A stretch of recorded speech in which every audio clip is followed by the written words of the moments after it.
Breaking news, बड़ी खबर आ रही है इस वक्त हमारे पास। रायजादा ग्रुप ने नारंग इंडस्ट्रीज के साथ मर्जर की घोषणा कर दी है।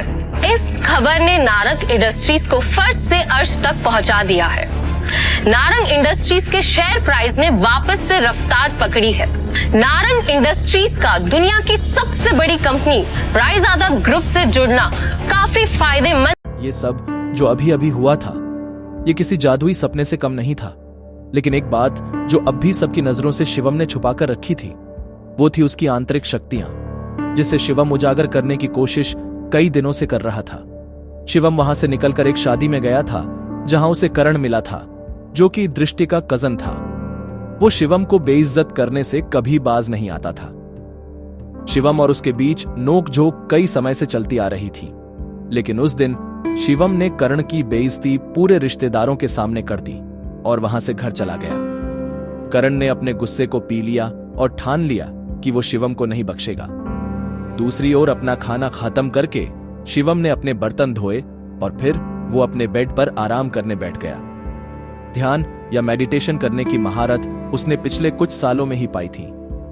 शिवम के लिए मेडिटेशन उसके शरीर के अंदर दिन भर में जमा हुई गंदगी बाहर निकालने का एक जरिया है। और तभी शिवम ने हाथ आगे बढ़ाया और बेड के साइड में रखा एक काला पत्थर उठाया। उसे मुट्ठी में बंद कर जैसे ही उसने हाथ को हल्के से घुमाया, वो पत्थर राख बन उसकी उंगलियों के बीच से सरक गया। शिवम की आंखों में उत्साह भर गया और उसने खुद से कहा, भस्म शक्ति ने अपना रूप ले लिया है। अरजा, उसके गुरु ने भी तो यही कहा था कि वो तक्षक महल का वंशज तभी माना जाएगा जब वो अपनी अंदरूनी शक्तियों को जगा लेगा, और तब उसकी तलाश शुरू होगी ढूंढने के लिए रायजादा परिवार के उन खास लोगों को जिनसे वो अपने गुरु के निशानी के तौर पर दिए जेड पत्थर की मदद से मिल पाएगा।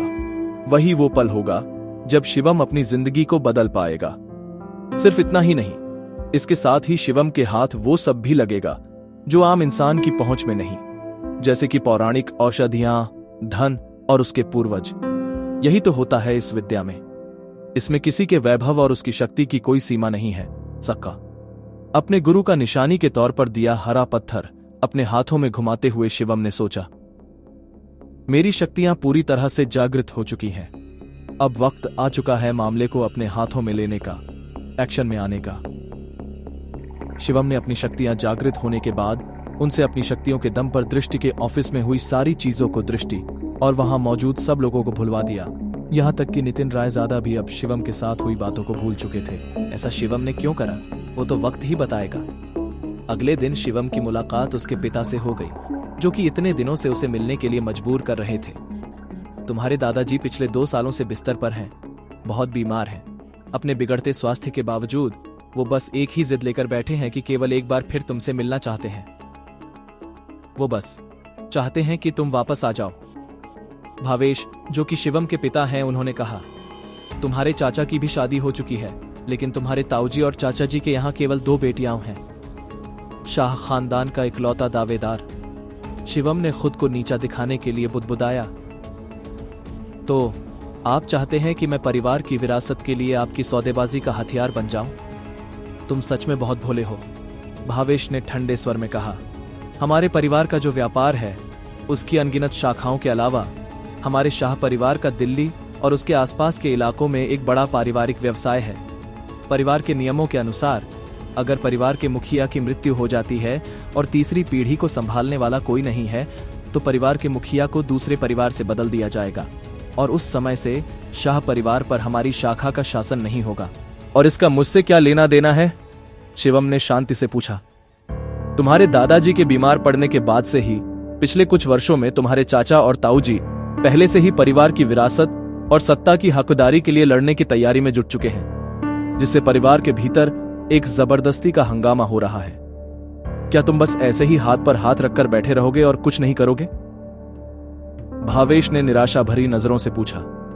शिवम थोड़ा झुंझलाया और उसने उपहास भरी मुस्कान से भावेश की तरफ देखा। आखिरकार वो अपने पिता भावेश के वास्तविक स्वरूप को भली भांति जानता था। सत्ता के लिए वो दूसरों की भावनाओं की परवाह किए बिना वो सब कर सकते थे जो जरूरी बन जाए। शिवम, तुम खुद ही सोचकर देखो कि क्या तुम वाकई में इस छोटे से नारंग परिवार में रहना चाहते हो? और जिंदगी भर इस तरह अपमानित होना चाहते हो? भावेश ने शिवम से पूछा। कल नारंग परिवार की शादी के दौरान तुम्हें इतना बड़ा अपमान सहना पड़ा। भावेश ने कहा, क्या तुम उनसे बदला लेने की शक्ति नहीं चाहते? क्या तुम नहीं चाहते कि तुम्हें वो रुतबा, वो शोहरत, वो ताकत मिल जाए कि तुम जब चाहो तब पूरे नारंग परिवार को अपने सामने पैरों पर घुटने टेकने के लिए मजबूर कर दो? भावेश के ये कहते ही शिवम ने उसकी तरफ देखा और फिर एक गहरी सोच में डूब गया। आगे की कहानी जानने के लिए देखिए अगला एपिसोड सिर्फ पॉकेट एफएम के यूट्यूब चैनल पर, और शिवम द हिडन वॉरियर के सारे एपिसोड्स को सुनने के लिए डिस्क्रिप्शन में दी लिंक से डाउनलोड करें पॉकेट एफएम ऐप।